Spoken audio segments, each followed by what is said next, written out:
Pilpres sudah usai meski tahapan memang masih belum selesai. Jika ada merasa ada tindakan yang tidak sesuai dalam pelaksanaan pemilu, pastinya ada ranah ke MK pemirsa. Tapi bukan berarti kita tidak akan membahas Pilpres. Banyak sekali kemudian terjadi pasca KPU umumkan Prabowo Gibran menjadi pemenang Pilpres 2024. Apakah akan terbentuk rekonsiliasi? Karena dalam pidatonya tadi Anda dengar secara bersama-sama, Prabowo akan merangkul semua pemirsa karena dia mengatakan dirinya adalah Presiden Indonesia. Itu akan saya bahas di malam hari ini pemirsa. Sudah bersama dengan narasumber kita di studio TV One, Mas Khairul Umam. Selamat malam, Assalamualaikum Mas Umam. Malam Mbak Caca. Ya, kita masih menunggu pemirsa narasumber kita lainnya yang nanti akan bersiap bergabung bersama saya lewat sambungan Zoom, mulai dari Mas Habibur Rahman dari Gerindra, Mas Hermawi Taslim dari Nasdem, dan juga juru bicara dari PKS. Tapi nanti saya akan mempersiapkan komunikasi mereka terlebih dahulu. Saya minta kepada Mas Umam belum mengomentari. Oke, Pilpres sudah kita gelar secara bersama-sama, hiruk pikuknya sudah kita sama-sama rasakan. Pidato kemenangan tadi malam ini menjadi kuncian. Prabowo katanya ingin merangkul semua pihak. Apakah ini lip service belaka ataukah jangan-jangan mau akan ada rekonsiliasi besar? Ya, besar kemungkinan rekonsiliasi itu akan terjadi. Tetapi bahasa rekonsiliasi itu sebenarnya sebuah derivasi lain dari upaya untuk membuka pintu politik akomodasi. Dan politik akomodasi dalam kesempatan ini, dalam konteks Pilpres 2024 ini, memang diharuskan. Karena bagaimanapun juga komposisi dari kekuatan 02, let's say dari Partai Gerindra, Golkar, Partai Demokrat, PAN, praktis per hari ini baru mengantongi sekitar 42-45%. Nah, kalau misal kemudian sebuah pemerintahan baru, mereka ingin mencoba untuk menghadirkan pemerintahan yang stabil, politik yang stabil, patut kemudian atau harus syaratnya adalah mendapatkan backup kekuatan politik yang memadai di parlemen. Kalau misal kita merujuk di pemerintahan sebelumnya, setidaknya minimal itu pemerintahan baru dalam proses transisi kekuasaan harus mengantongi minimal sekitar 60%. Atau kalau misal mau lebih aman dalam proses legislasi yang lebih mudah, sekitar 70%.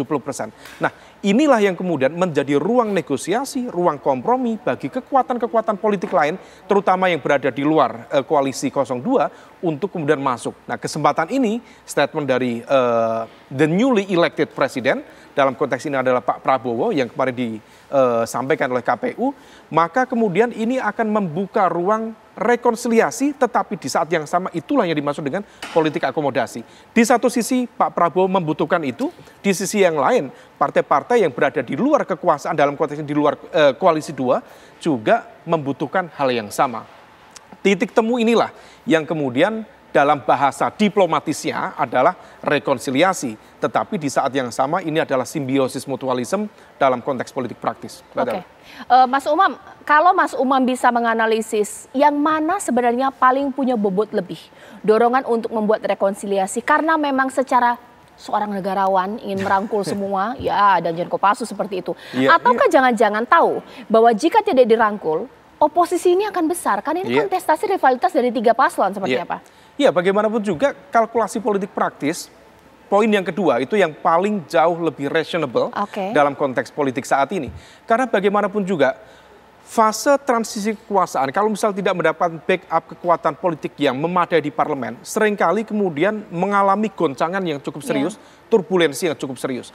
Dan dalam konteks ini, karena praktis memang tidak ada kutel efek di Pilpres 2024, maka Pak Prabowo sebagai presiden yang terpilih misalnya, akan memiliki tingkat ketergantungan yang sangat tinggi. Jadi political dependency yang sangat tinggi. Nah, untuk kemudian membackup itu semuanya, maka dibutuhkan dukungan dari kekuatan-kekuatan lain. Nah, situasi ini yang kemudian tampaknya oke lah, satu sisi negarawan sebagai sebuah ekspresi sikap merangkul, ngayomi, dan lain sebagainya. Tetapi ada kalkulasi politik lain yang mengharuskan Pak Prabowo untuk membuka ruang itu. Jadi tidak peduli bagaimana ideologi, cara pandang, dan lain sebagainya.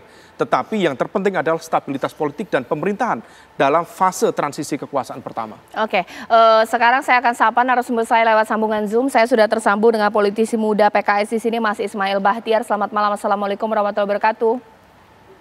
Selamat malam, Mbak. Waalaikumsalam warahmatullahi wabarakatuh. Iya, Mas Ismail, saya sudah melihat dan saya juga nanti akan menunggu narasumber saya yang akan tersambung mulai dari Mas Habibur Rahman dan juga Mas Hermawi Taslim. Mas Habibur Rahman, Oke, Mas Habibur Rahman dari Partai Gerindra, Mas Hermawi Taslim tidak bisa bersedia untuk berbincang dengan kita di sini. Baik, saya dengan 3 narasumber. Saya ingin terlebih dahulu ke PKS, Mas Ismail Bahdir sebagai politisi muda kita.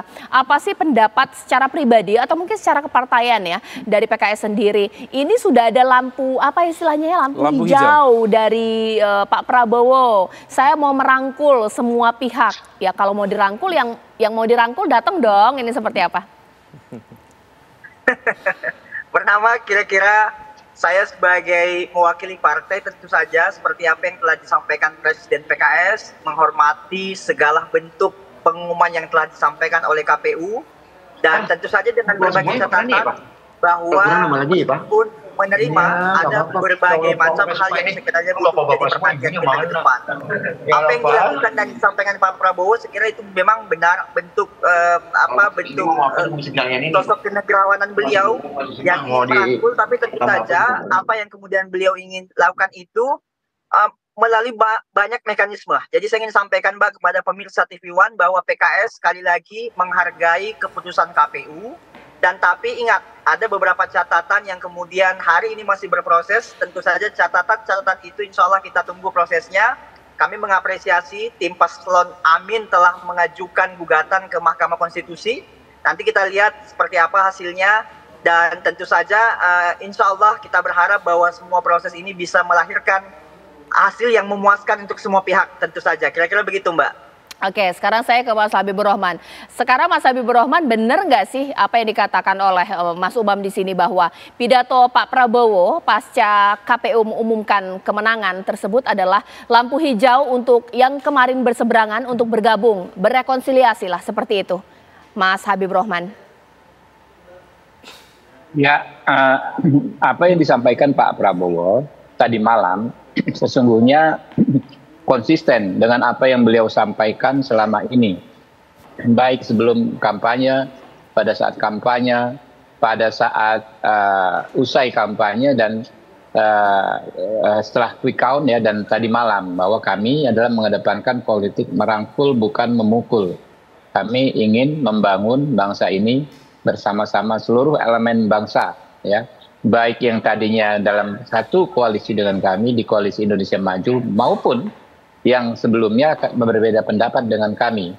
Nah, ini narasi yang memang akan kami implementasikan, akan Pak Prabowo implementasikan. Dan ini kan adalah opsi tawaran kepada segenap elemen bangsa. Apakah bentuknya ada yang ingin bergabung dalam pemerintahan? Saya pikir kalau yang saya pahami dari pernyataan Pak Prabowo, opsinya sangat terbuka.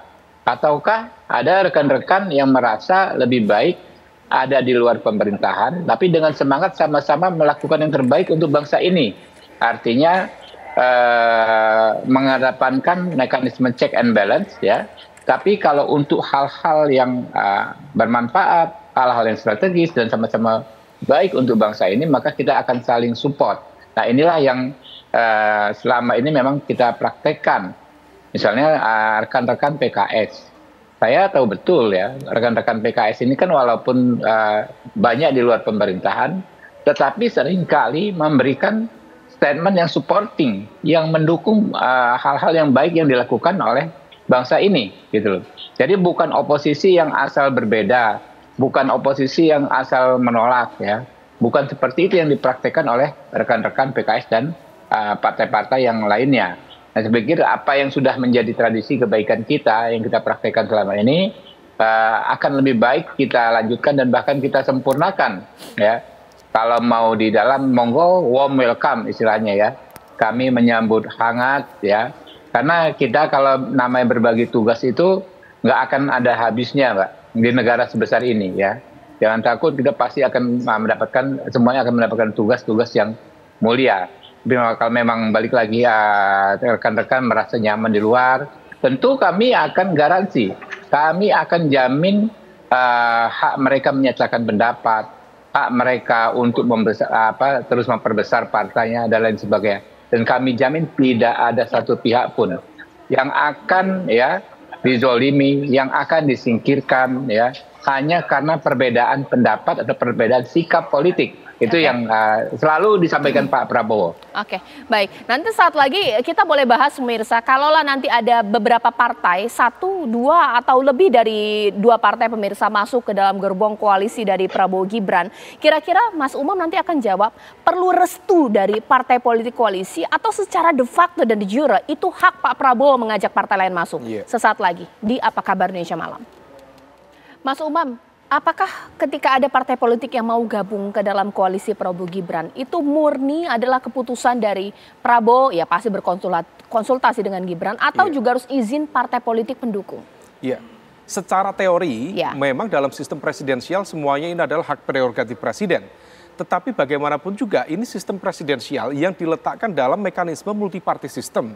Dan dalam konteks itu maka harus dipetakan dulu ini proses negosiasinya seperti apa. Karena bagaimanapun juga kalau misal ada partai baru masuk ke dalam koalisi pemerintah, maka setidaknya akan ada porsi di dalam kabinet yang harus dibagi secara lebih merata, terdistribusi secara merata. Tantangannya Mbak, kalau misal kemudian kita merujuk pada Undang-Undang Kementerian Negara, praktis hanya ada 34 slot Kementerian Negara, nomenklatur. Nah kalau misal kemudian selama ini pengalaman yang ada, porsi untuk partai itu biasanya 50%, selebihnya adalah dari kalangan profesional. Nah kalau misal 50%, 34 dibagi 2 praktis 17 kursi kementerian. Nah kalau misal kemudian 17 kursi kementerian dibagi kemudian let's say ada 4, kemudian ditambah nanti ada 2 atau 3 partai baru, maka kemudian harus menyesuaikan berapa ini pembagiannya. Nah maka kalau misal kemudian merujuk tadi, di satu sisi memang hak prerogatif presiden, tetapi rasa-rasanya semua itu harus tetap mendapatkan approval dari partai-partai, terutama di core coalition, di koalisi 02 yang kemudian selama ini menjadi the backbone dalam memperjuangkan kemenangan bagi presiden dalam konteks ini Pak Prabowo dan wakilnya. Kalau ujung-ujungnya adalah kursi di kabinet, kira-kira mungkin simpelnya begini Mas Umam. Gerindra ini dalam posisi ikhlas atau nggak ikhlas-ikhlas amat sih ada partai mau masuk. Nanti kita minta komentarnya kepada Mas Habibur Rahman, komentar dari Mas Umam dulu. Bang Habib. Iya, tapi secara umum ikhlas atau enggak ikhlas itu dalam konteks politik itu agak absurd ya. Tetapi yang terpenting adalah ada kepentingan yang lebih besar, terutama terkait tadi konteks stabilitas. Stabilitas dalam konteks pemerintahan, jangan sampai misalnya 1 tahun pertama presiden ini yang harusnya punya kekuasaan cukup besar sebagai sistem presidensial, justru dalam tanda kutip dikerjain, dipermalukan pada level parlemen yang justru itu menciptakan instabilitas yang sangat tidak produktif. Oke, nangkap saya. Mas Habib, ikhlas atau nggak ikhlas-ikhlas banget pasti semua jawaban tergantung dari elit partai politik sendiri ya. Tapi kalau memang kepentingannya adalah supaya pemerintahan 1 tahun pemerintahan Prabowo Gibran stabil, harusnya jawaban Mas Habib adalah makin banyak gabung makin baik. Begitu Mas Habib, ini seperti apa? Ya, pendekatannya perlu kami sampaikan bahwa kita justru pendekatannya adalah persahabatan, pertemanan, kekeluargaan ya. Jadi nggak ada kata nggak ikhlas, semuanya pasti ikhlas. Dan kalau kita mengikuti rekam jejak Pak Prabowo dalam memimpin dan dalam konteks berbagi tugas, beliau orang yang sangat fair. Setahu saya, sahabat-sahabat kami di koalisi ya, dari berbagai periode, kalau ditanyakan konteks Pak Prabowo berbagi tugas, semuanya satisfied, semuanya puas gitu kan. Bahkan kalau mau lebih ke belakang lagi, sejak beliau ada di militer ya, adalah Pak Prabowo adalah sosok pemersatu yang tidak sungkan ya saling membantu dengan rekan-rekannya. Jadi ini kan kita bicara soal bangsa. Saya yakin sahabat-sahabat kami di partai-partai koalisi Indonesia Maju sangat ikhlas ya. Jadi kita pendekatan nggak akan mungkin juga akan ada ngerjain gitu kan ya. Ada yang dikerjain atau mengerjain karena memang semangatnya sama ya, semangat besar ya, bukan sekedar menguntungkan orang per orang atau kelompok per kelompok dan bukan sekedar jangka pendek. Mbak Caca, bukan setahun, 2 tahun atau 5 tahun. Kan sebagaimana disampaikan petinggi-petinggi partai koalisi, arahan kita adalah Indonesia Emas ya 2045. Bagaimana situasi saat ini adalah situasi yang penting bagi kita untuk melompat tinggi ya. Dan itu seperti sudah menjadi kesadaran bersama. Indonesia ini adalah negara besar. Saya nggak munafik, kita nggak munafik juga ketika kita berpolitik, kita berbagi tugas, tentu juga kan berbagi posisi misalnya. Terlalu banyak ya, terlalu besar negara ini bagi kita untuk berbagi tugas ya. banyak sekali yang bisa kita lakukan bersama-sama sehingga semuanya pasti dapat tugas-tugas yang mulia, ya, tugas yang baik untuk kepentingan bangsa, tetapi juga tidak mengabaikan kepentingan rekan-rekan tersebut. Nah, tentu ya ini semua sudah menjadi kesadaran. Kalau saya lihat ya, kesadaran di koalisi kami. Jadi jalannya saya pikir akan smooth ya, akan lembut saja ya. Berapa bulan ini kita ada waktu katakanlah transisi, tapi pasti berjalan dengan penuh rileks ya, penuh relaksasi.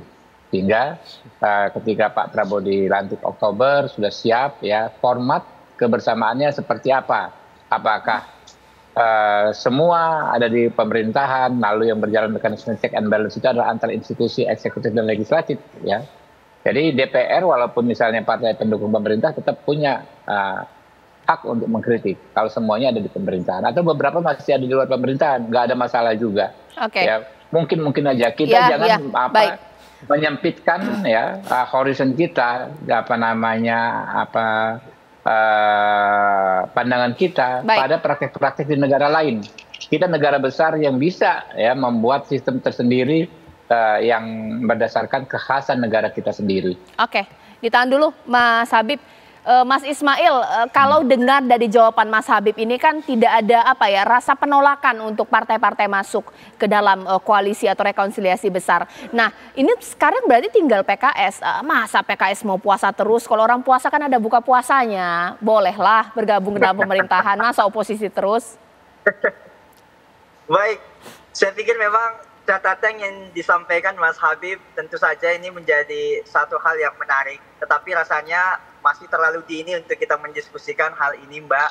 Karena proses kemudian pemilu ini tentu saja meskipun sudah diumumkan, masih ada mekanisme, dan kami sebagai partai yang baru saja berjuang bersama paslon Anies Muhaimin merasa masih terus berkewajiban untuk mengawal suara kurang lebih 24% itu. Sehingga tentu saja bahwa apa yang kemudian sementara berproses ini kita tunggu sampai MK telah bergulir. Dan begitu pun saya kira hak angket. Hak angket ini juga merupakan salah satu bagian mekanisme yang diatur secara konstitusional, sehingga sejauh ini PKS masih terus berkomitmen, masih terus konsisten untuk membersamai suara rakyat, khususnya 24% yang telah menitipkan amanahnya. Ya, saya ingin menyampaikan bahwa tentu saja apa yang menjadi diskusi kita pada malam hari ini, bahwa ketika ingin membangun bangsa, saya setuju dengan Mas Habib tadi bahwa tidak semuanya harus ada di dalam. Sama-sama terhormatnya saya kira ketika kita ada di dalam pemerintahan dan ada di luar pemerintahan. Dan seyogianya memang memberikan masukan-masukan terhadap pemerintah tidak harus ada di dalam. Tetapi bagian daripada kontrol, bagian daripada check and balance itu menjadi satu mekanisme yang mutlak terhadap proses demokrasi kita. Iya. Dan kalau yang disampaikan Mbak Caca tadi, apakah tidak terlalu lama berpuasa? Ya, kami menikmati proses itu Mbak Caca. Bahkan kami merasa bahwa adanya kami di luar pemerintahan ternyata juga menjadi nikmat tersendiri buat kami. Alhamdulillah di pemilihan kemarin PKS termasuk salah satu partai yang mendapatkan bagian tambahan presentasi dan juga bagian tambahan kursi di legislatif. Sehingga sampai hari ini kita menunggu mekanisme partai yang ada di PKS. Semoga insya Allah apapun keputusan nantinya bisa memuaskan banyak orang, dan tentu saja tujuannya satu, bahwa sama-sama ingin membangun bangsa ke depannya. Oke, sesaat lagi karena tadi sudah diingatin oleh Mas Ismail Bahtiar bahwa betul ada hak angket, ada gugatan ke MK. Apakah dua faktor ini pun jadi bargaining position dari partai politik untuk masukkan dong saya dalam kabinet, dapat dong jatah menteri, karena ini juga luar biasa ya. Ini peristiwa politik jikalau memang benar-benar akan running pemirsa sesaat lagi. Saya ke Mas Habib terlebih dahulu. Mas Habib, ini kan tahu Kak ada hak angket, ada gugatan ke MK. Mungkin Partai Gerindra dan juga Partai Koalisi jemput bola kali ya. Kalau tidak dirangkul, ini kan luar biasa mengganggu juga ya pemerintahan Prabowo Gibran ke depannya. Ini seperti apa? Ya, seperti disampaikan ya, walaupun kami berbeda dengan rekan-rekan yang berniat mengusung hak angket, namun tetap aja hak angket itu adalah hak konstitusional anggota DPR ya. Kami tidak risau dengan orang-orang yang akan menggunakan hak tersebut. Kalau toh nanti diusulkan, ya, kami yakin niatnya adalah bagaimana kita sama-sama mencari solusi perbaikan sistem pemilu kita ke depan. Walaupun di sisi lain kami tidak sepakat bahwa pembentukan penggunaan hak angket sebetulnya tidak diperlukan karena bisa juga dengan mekanisme rapat kerja di komisi. Ya, jadi bukan karena persoalan isu hak angket, ya, bukan karena persoalan isu MK, maka kita lantas bicara persatuan sebagai misalnya sebagai mekanisme sogokan politik. Enggak seperti itu. Ini ikhlas, ya. Yang disampaikan Pak Prabowo kan jauh dari waktunya, ya. Jauh sebelum pelaksanaan coblosan, jauh sebelum keluarnya hasil pemilu. Coba deh teman-teman saksikan ya, lagi putar-putar ulang pidato-pidato Pak Prabowo setahun terakhir. Sama seperti yang disampaikan tadi malam itu. Jadi tidak ada kaitannya dengan hak angket. Hak angket silakan berjalan dan kami pun akan menggunakan hak kami untuk memastikan tidak ada hak angket. Sama-sama kita berjuang secara legal, ya, demokratis di parlemen, sama-sama saling meyakinkan. Kan ada 575 anggota DPR dari berbagai fraksi. Saya sendiri saat ini juga keliling meyakinkan rekan-rekan berbeda partai, berbeda koalisi, bahwa memang kita nggak perlu hak angket, tapi pakai mekanisme rapat kerja di komisi, bagaimana biasa. Oke, sekarang saya ke Mas Ismail. Mas Ismail, apakah ini menjadi bargaining position bagi PKS sendiri kalau tidak digubris untuk dirangkul lah ya, dirangkul, diajak, didatangi gitu, akan kencang soal gugatan ke MK, hak angket ini seperti apa? Saya kira Mbak Caca, niat itu sudah jauh kira-kira. Jadi proses hak angket yang kemudian digulirkan ini tidak lebih dan tidak bukan karena kita ingin menunjukkan bentuk transparansi terhadap proses pemilu yang jujur dan adil. Jadi kalau ditanya apakah ini adalah bentuk bargaining terhadap posisi ingin gabung pemerintahan, jauh dari itu. Sama sekali nggak ada niatan, sama sekali nggak ada nawaitu untuk itu. Bahkan kami ingin sampaikan bahwa proses ini adalah bentuk keberpihakan kami terhadap orang yang telah menitipkan amanahnya kepada Paslon Amin. Sehingga mereka merasa bahwa apapun yang menjadi keputusan bersama, sebutlah misalnya bagaimana sikap PKS menghargai keputusan KPU yang telah mengumumkan Prabowo Gibran sebagai pemenang, maka kita ingin menyampaikan bahwa proses itu sudah melalui proses audit, termasuk audit yang dilakukan melalui mekanisme angket ini. Jadi kalau disimpulkan bahwa apakah ini bargaining position, sama sekali tidak dan nggak ada niatan buat itu. Saya kira kalau PKS mau bergabung dalam koalisi pemerintahan, Mbak, ini bukan sesuatu yang susah, bukan perkara yang susah. Sebagaimana mungkin kita masih merekam dalam memori kita bahwa historical PKS dan Prabowo ini sudah cukup panjang, pernah terjalin silaturahim dan kolaborasi dalam 2 kali proses pemilu. Jadi jauhlah dari hal itu. Kami tetap berdiri tegak bahwa kami ingin jalan bersama pemerintah, baik itu ketika di luar pemerintahan ataupun di dalam pemerintahan, tapi tunggu dulu. Mekanisme yang harus jalan adalah mekanisme kontrol terhadap proses pemilu yang baru saja berlangsung, dan menurut kami ada catatan kritis demokratis yang harus dibuka kepada publik, khususnya indikasi-indikasi kemungkinan terjadinya kecurangan-kecurangan itu. Saya kira itu, Mbak Caca. Baik, Mas Umam sepakat tidak sih? Masa nggak ada hubungannya dengan apa ya? Ini geliat-geliat yang ada, gugatan ke MK. Oke lah, hak angket memang sebelumnya. Ya, bagaimanapun juga memang kita lihat perkembangannya. Meskipun per hari ini juga masih maju mundur, juga sepertinya layu sebelum berkembang di paripurna kemarin. Tetapi kalau misalnya kemudian kita cermati, ada gelagat yang cukup berbeda. Di satu sisi ini sepertinya menjadi semacam face saving strategy. Jadi strategi menyelamatkan muka, terutama kepada basis pemilih loyal yang kemarin begitu antusias, begitu betul-betul punya eager dan passion yang kuat untuk memberikan dukungan, menjadi kurang etis kalau dalam waktu sekejap kemudian ditinggalkan begitu saja. Tetapi kalau misalnya kita merujuk pada sikap dari Nasdem, karena bagaimanapun juga Nasdem, dalam konteks ini misalnya Pak Surya Paloh itu kan pemilik saham politik terbesar di Koalisi Perubahan. Nah, ketika kemudian kita cermati, Nasdem salah satu partai yang melakukan manuver begitu cepat, jadi gercep ini, gerak cepat. Baru selesai pemilihan langsung dalam hitungan hari bertemu dengan Pak Jokowi. Dan kemarin pasca penetapan statementnya juga sangat clear. Menerima, menghormati dan sebagainya. Nah, ini tampaknya merupakan bagian dari sikap realistis dari Nasdem sendiri. Karena bagaimanapun juga sepertinya Nasdem juga memiliki kalkulasi bahwa PHPU di level Mahkamah Konstitusi hasilnya bisa diprediksi. Besar kemungkinan untuk membuktikan TSM sesuai dengan pasal 286 di Undang-Undang Pemilu tampaknya tidak mudah memang. Di sisi yang lain, di level hak angket juga rasanya tidak begitu memiliki kapasitas kekuatan politik yang memadai. Nah ini bedanya, kalau Nasdem relatif cukup terbuka dengan motif politik yang dia ingin tampilkan, sementara kalau misal tadi melihat dari sikap dari PKS, ini sepertinya masih malu-malu kucing. Meskipun juga memang betul bahwa ada sejarah panjang hubungan PKS dengan Pak Prabowo, tetapi juga harus diingat, dalam momentum pertarungan politik di 2024 juga ada gap komunikasi yang sangat luar biasa. Bagaimana serangan-serangan dari teman-teman di koalisi 01 terhadap Pak Prabowo, terhadap koalisi 02 juga sangat signifikan. Nah ini yang kemudian perlu kita cermati, dinamikanya seperti apa, tetapi rasa-rasanya statement ini adalah tampilan permukaan.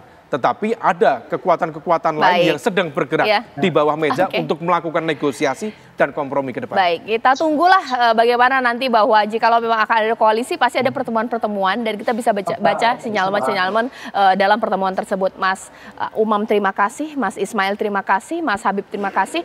Nanti saat lagi pemirsa sejumlah informasi lainnya masih akan kami kabarkan untuk Anda hanya di Apa Kabar Indonesia Malam.